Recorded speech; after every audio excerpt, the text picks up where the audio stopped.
to Spain and Costa Rica. Now, Augie, I want to start with you because, all right, we knew Costa Rica, not a good side. And also, they weren't going to go and run with intensity and match them because that's not what they do. So I kind of felt this is a game where either Spain scores straight away and then they score buckets, or it might take them a long time to score, but eventually they'll break through. They scored early and they scored a lot. Well, I mean, and that shows you how good Spain on the day. I think we have to give Costa Rica a bit more credit than you give it, that they're not a good team. It's a World Cup, and we've seen today that, you know, teams have surprised the bigger teams because they have the determination of the first game of the World Cup to get a result. In Costa Rica of pedigree, you know, certainly 2014 they caused a surprise. So, you know, I wouldn't write Costa Rica as Augie, sorry. Please don't do this. It's too Augie. I hate it. You bring up 8 years ago. None of these people were. I thought maybe Keylor Navas was. Maybe Brian Ruiz was. But how many of these guys were there 8 years ago? They're 8 years older. Kasey, are you a better footballer now than you were 8 years ago? You're more experienced and you're better in the head, I suppose. But you know, you got more knowledge. But I think if an underdog is going to cause a shock in the World Cup, it's the first game when they can catch the opponent cold. So they had a chance today. But you're right. Listen, Spain ran away with it, and I always felt about Spain that I've discounted Spain as a potential winner because they don't have a striker.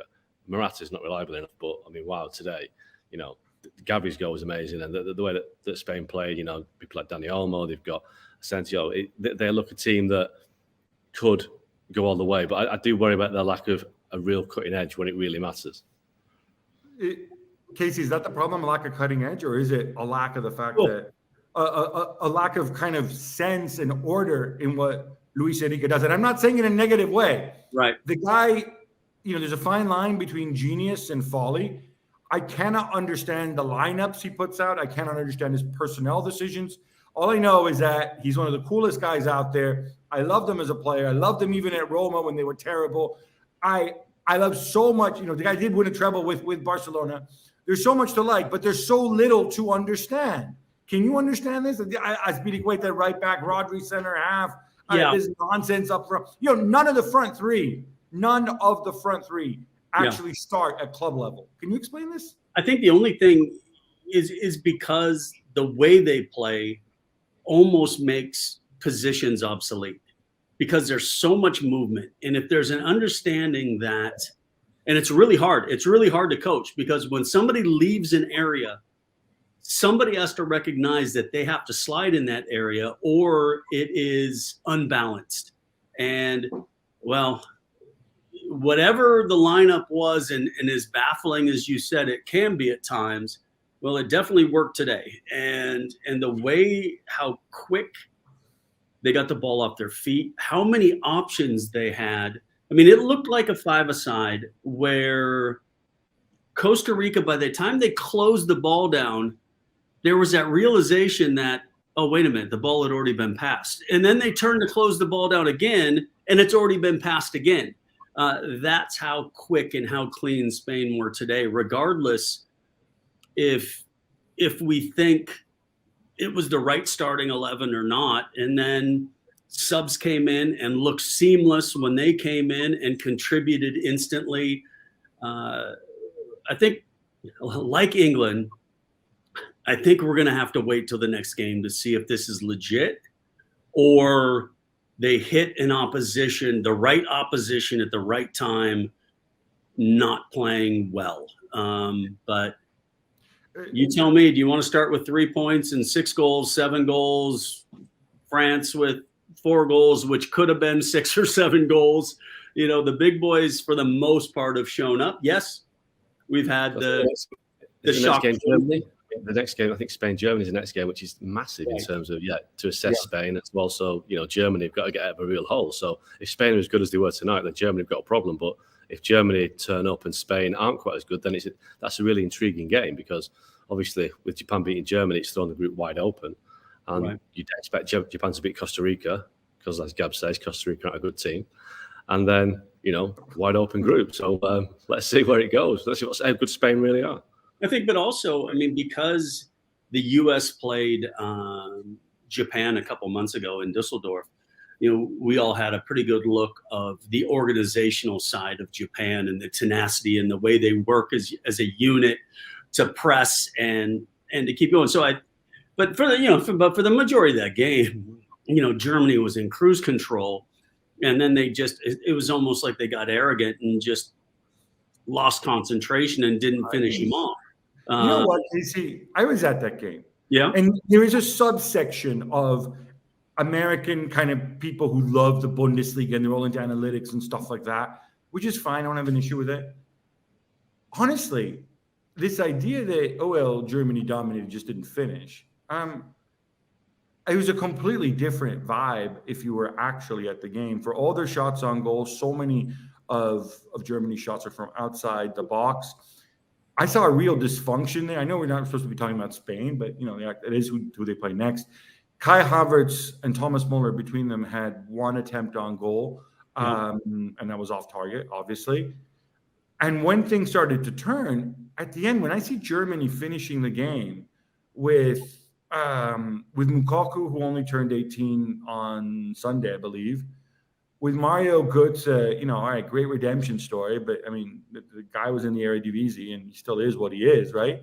And Nicholas Fulkreutz, who I think has 2 more caps after this game for Germany than Augie has. I'm thinking to myself, what are you doing? I mean, were they arrogant in the sense that they put on we've won this. Yeah, it's 1-0. Okay, this is fine. Yeah. Let us put on these other people so that not Thomas Muller didn't come off, so that these other guys so Musiala can have a rest as if he needs a rest. What is this nonsense? You mean the 19-year-old? The 19-year-old needs a rest? I mean, it's exactly. But again, I think you made a little bit of a point to it. And looking at that squad, where's the Michael Ballack? Where's the Miroslav Klose? Where's the Philip Lahms? That's a squad that's lacking some stars as well in key positions. And it's not like you said, you're bringing on players that in the past, would have been a bigger name at a bigger club winning things. It's like you've got the core of Bayern players and then the handful of guys that have gone around the world and are failing a little bit. So I agree with you, but I think there's still some of that. But we are Germany, and therefore we will just walk all over Japan. And that wasn't. You know what? You made a good point there about the stars. We have questions from fans as well, which I'm going to get to in a minute. First, I just want a quick answer from Augie on this, on the back of what Kasey says, right? And he's right about the maybe the lack of quality compared to the past, but when they throwing it forward to Spain, when they play Spain, if it is Pedri, Gavi, and Busquets, and they're up against, not Jorg from the corner, but Joshua Kimmich, Ilkay Gundogan, and Musiala perhaps dropping a little deeper. That's a pretty good match, yeah. Germany can more than hold their own there, yeah.